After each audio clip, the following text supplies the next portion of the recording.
Mga kapuso, dahilan daw ng pagsulpot ng mga ahas ang mainit na panahon at pagkasira ng kanilang natural na tirahan ayon sa Batangas Provincial Veterinary Office. Ang detalye ng balitang yan alamin sa live report ni Paul Hernandez. Paul?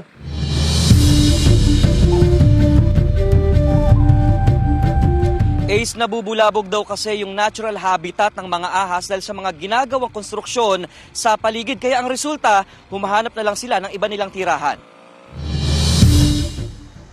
Sa mga damuhan, kakahuyan at mga masusukal na lugar, karaniwang naglulungga ang mga ahas. Pero nitong mga nakakaraang araw, napapansin ang paglabas ng mga ito sa mga natural nilang tahanan. Kung hindi man sa bahay, sa classroom pa napapasyal ang mga yan. Paliwanag ng Provincial Veterinary Office sa Batangas, nakikitang apektado rin sila ng nakapapasong init ng panahon at para makahanap ng pagkain. So yung temperatura ay tumataas, naghahanap sila ng lugar o ng place na pwede nilang tigilan na mas malamig. Nabubulabog din daw ang mga lungga nila dahil sa mga konstruksyon sa paligid. Kaya ang resulta, humahanap sila ng bagong tirahan. Nasisira nga po ang kanilang natural habitat, ang pagkain po nila na natural na doon din nila nakukuha ay nawawala na din. Kaya napipilitan po silang maghanap ng pagkain sa ibang lugar. Bagamat natural na reaksyon ng tao na matakot sa buhay ilang, hindi raw rason na basta na lang sasaktan ng mga ito. Ipinagbabawal sa batas ang pananakit sa mga wild animals. Ipagbigay alam daw agad sa kinaukulan kung may sightings ng buhay ilang. Atin pong tandaan, kahit ano naman pong uri ng hayop,